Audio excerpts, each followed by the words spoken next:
Պարոն Սիմոնյան, դուք անդադ խոսում եք բանավիճելուց եւ դուք եք Փաշինյանը, բայց պարոն Թաթոյանը բանավեճի է հրավիրում Նիկոլ Փաշինյանին, այսօր նաեւ պաշտոնապես աշխատակազմ մուտք կգործի հրավերը, ասում է Պետրոս Ղազարյանին էլ կարող է Փաշինյանը իրեն տանել, որ իրեն մենակ չզգա։ Վախենում եք Թաթոյանի հետ բանավեճից։ Շատ, գիշերները չենք քնում, գիշերները զանգվում ենք, ասում ենք դու էլ քնած չես, ասում հայ ես էլ քնած չեմ, Թաթոյանի հարցազրույց։ Ինչն է խնդիրը։ Դե մի քիչ աբսուրդ է, հիմա ես հարմար է այնպիսի մարդկանց հետ բանավիճել, որ օրինակ հիշեցնեն Թալան, հիշեցնեն։ Բայց սպասի մի րոպե։ Նախ այդ բանավեճը sense տնես տեղի է ունենալու, եթե պարոն Թաթոյանը մասնակցելու ընտրությունների։ Այսինքն այդ fake օրակարգը, fake այդ որ դուք գաք կամ ինչ որ մի լրագրող գասի կամ ինքը ասի ինձնից վախենում են, դա անկեղծ fake խոսակցություն է, որովհետև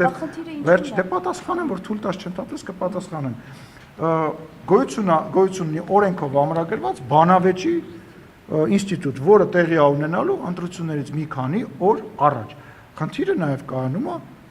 կարգավիճակների մեջ Հայաստանի Հանրապետության գործող վարչապետը պետք է ով էլ դա լինի, պետք է բոլոր այն քաղաքական նորաստեղծ ուժերի ղեկավարներին, ովքեր ասում են ես պատրաստ եմ քո հետ բանավիճեմ, գնամ բանավիճելու, ասենք, տենց օրինակ այսօր Թաթոյանը կառաջարկի վաղը, չգիտեմ, մի հատ ինչ-որ երկու հոգանոց կուսակցություն կառաջարկի, չգիտեմ, մյուսը մյուսը կառաջարկի, այսինքն պետքա տրամաբանություն, հիմա ես էլ Տրամպին կանչեմ բանավեճի, հիմա ինչ ասում, կամ Պուտինին կանչեմ բանավեճի։ Համեմատելի չէ, դուք Փաշինյանին։ Համեմատելի է, որովհետև Նիկոլ Փաշինյանը ի տարբերություն Արման Թաթոյանի, որը մի պետական պաշտոն է ունեցել Սերժ Սարգսյանի կողմից, ինքը նշանակվել է մարդու իրավունքների պաշտպան, Նիկոլ Փաշինյանը Անի ջան, ուզում ես եկել եմ քո մոտ հարցազրույցի, ես ասեմ, հետո դու ասա, ես ասեմ, հետո դու ասա։ Հիմա իմ հերթն է, պայմանավորեցինք։ Երբ որ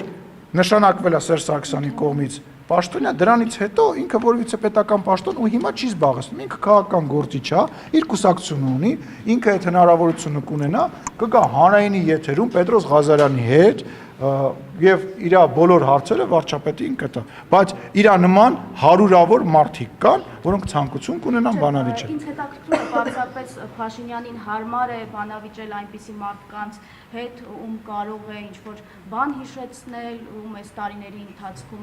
բարբերաբար թիրախավորել է եւ ինքը Փաշինյանին հարմար է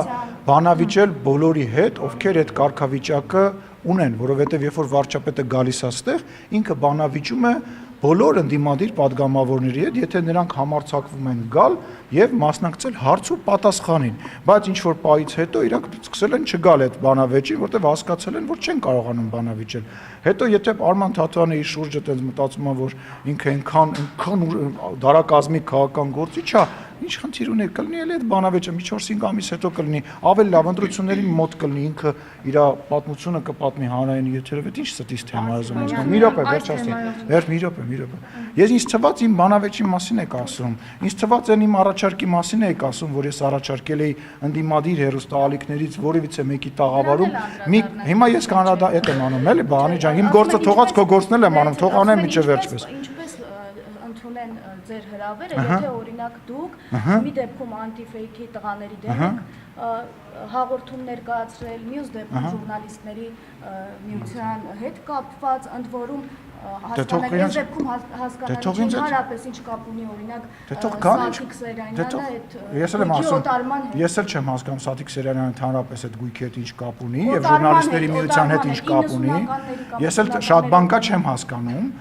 ինչ կապ ունի Սաթիկ Սերյանյանը ընդհանրապես ժուրնալիստիկայի հետ, ժուրնալիստների միության հետ։ Դա կարևորը մենք ենք հասկանում։ Դե լավ է, որ դուք, ես վստահ չեմ, որ մնացած գործընկերները, ինչպես նաեւ դուք հասկանում եք, այս սրա համար պետք է Սաթիկ Սերյանյանը համարձակություն ունենա, Արմինե Օհանյանը համարձակություն ունենա, Արամ Աբրահամյանը համարձակություն ունենա, ոչ թե Լուսինեին ստեղ Արմինե Օհանյանը ուղարկի, կամ ասենք ինչ որ մեկին զանգի իմ մասին բան վերցնի Արմինե Օհանյանը չէ, Սաթիկ Սերյանյանը,